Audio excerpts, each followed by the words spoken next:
شام کے 5 بجے ہیں۔ السلام علیکم، یہ ریڈیو پاکستان ہے۔ آصفہ محفوظ سے خبریں سنیے۔ اہم خبروں کا خلاصہ۔ وزیر اعظم نے متعلقہ حکام کو کسانوں کو آسان شرائط پر قرضے فراہم کرنے کا منصوبہ تیار کرنے کی ہدایت کی ہے۔ پاکستان نے برطانیہ کی ایئر سیفٹی کمیٹی کی جانب سے ایئر سیفٹی لسٹ سے اس کی فضائی کمپنی کو نکالے جانے کے فیصلے کا خیر مقدم کیا ہے۔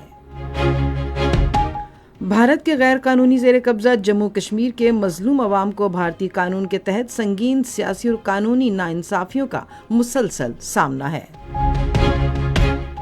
ملک کے مختلف حصوں میں مانسون کی شدید بارشوں کا سلسلہ جاری ہے۔ اور اب خبریں تفصیل کے ساتھ۔ وزیر اعظم محمد شہباز شریف نے متعلقہ حکام کو رواں ماہ کے آخر تک کسانوں کو آسان شرائط پر قرضوں کی فراہمی اور ایگری فائنانسنگ کے شعبے میں عسکری تقاضوں سے ہم آہنگ نظام متعارف کروانے کے لیے ایک جامع منصوبہ وضع کرنے کی ہدایت کی ہے۔ انہوں نے آج اسلام آباد میں زرعی شعبے کے حوالے سے ایک اجلاس کی صدارت کرتے ہوئے کہا کہ پاکستان کی ترقی زرعی شعبے اور کسانوں کی پیداوار کی ویلیو ایڈیشن سے مشروط ہے۔ وزیر اعظم نے کہا کہ زرعی شعبے میں ترقی کے لیے چھوٹے کسانوں کو سہولیات کی فراہمی حکومت کی اولین ترجیحات میں شامل ہے۔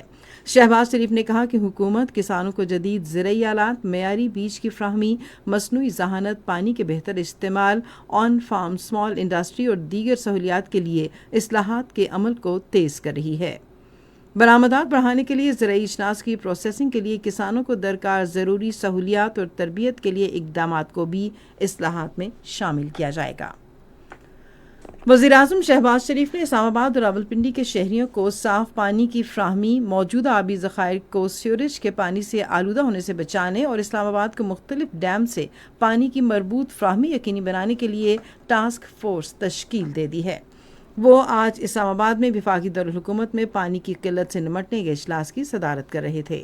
وزیر داخلہ سید محسن رضا نقوی کی سربراہی میں قائم ٹاسک فورس میں CDA، وابڈا، محکمہ آبپاشی پنجاب اور دیگر متعلقہ اداروں کے ارکان شامل ہوں گے۔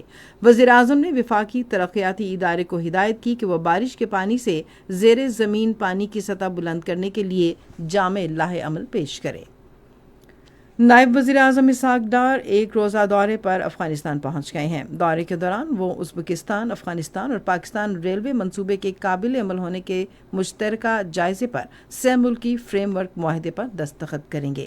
وزیر ریلوے افغانستان کے لیے خصوصی نمائندے اور سیکرٹری ریلوے نائب وزیر اعظم کے ہمراہ ہیں۔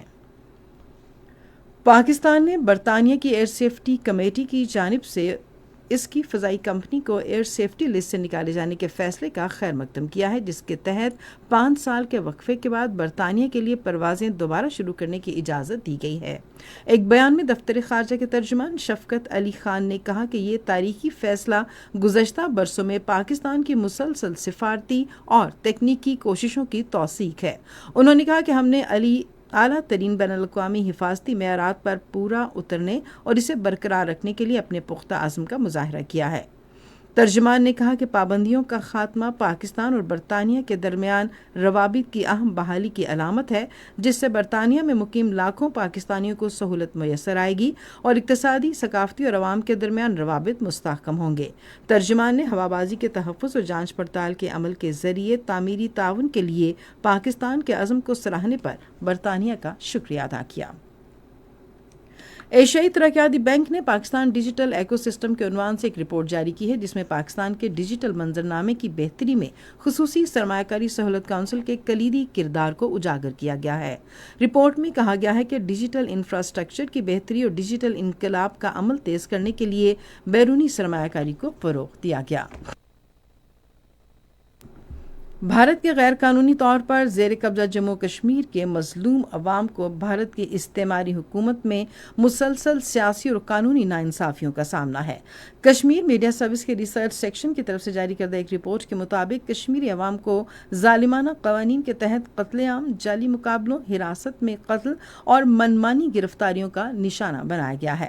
اس رپورٹ میں کہا گیا ہے کہ گاؤں کدل، بیج بہاڑا، سوپور اور دیگر علاقوں میں خوفناک قتل عام کے متاثرین کو انصاف فراہم نہیں کیا گیا۔ بھارتی عدالتیں کشمیری عوام کے خلاف جنگی جرائم میں ملوث کسی ایک بھی فوجی یا پولیس اہلکار کو سزا دینے میں ناکام رہی ہیں۔ رپورٹ میں اس بات پر افسوس کا اظہار کیا گیا کہ ہزاروں کشمیری، جن میں سرکردہ مزاحمتی رہنما اور انسانی حقوق کے محافظ شامل ہیں، بھارتی جیلوں میں منصفانہ ٹرائل کے بغیر قید میں ہیں۔ اسلام آباد اور راولپنڈی سمیت ملک کے مختلف حصوں میں مانسون کی موسلا دھار بارشوں کا سلسلہ جاری ہے۔ محکمہ موسمیات کے ایک ترجمان نے ہمارے نمائندے کو بتایا کہ اسلام آباد میں سب سے زیادہ 193 ملی میٹر بارش، راولپنڈی میں 179 ملی میٹر، منڈی بہاؤالدین میں 167، چکوال 142 اور جہلم میں 81 ملی میٹر بارش ریکارڈ کی گئی۔ ترجمان نے کہا کہ آج رات تک وقفے سے بارش کا سلسلہ جاری رہے گا، تاہم اس کی شدت میں کمی کا امکان ہے۔